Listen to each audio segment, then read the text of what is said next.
Betrayed by love's illusion. I never imagined my sun-soaked getaway would unravel the fabric of my life, but there I was, standing in a beachside cabana, realizing my boyfriend was no ordinary guy. We'd been together for 2 years, and our vacation was meant to be a romantic escape. But one evening, as the sun dipped below the horizon, he left our dinner mid-sentence, his phone buzzing madly. I followed him, curiosity piqued, and stumbled upon a gathering in a secluded cove, a gathering where he was the center of attention, speaking with a fervor I'd never seen before. The group hung on his every word, their eyes glazed with reverence, and I felt my heart drop into my stomach. He was leading them in a chant, a peculiar mix of motivational rhetoric and bizarre promises of enlightenment. As I stood there, a woman approached me with a knowing smile, and said, "You must be so proud to lead us with him."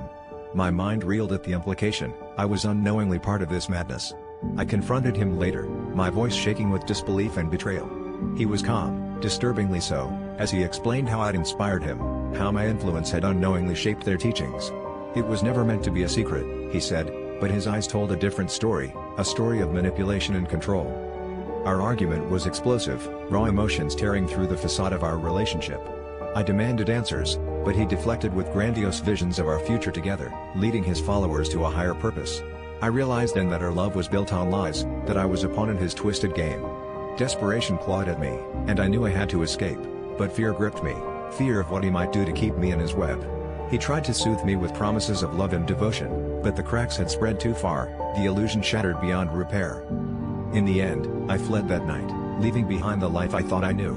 As I boarded a plane back home, a message from an unknown number pinged on my phone, a photograph of me standing in the cove, with the caption, "Our leader returns soon." A chill ran through me, realizing the depth of my entanglement in his world.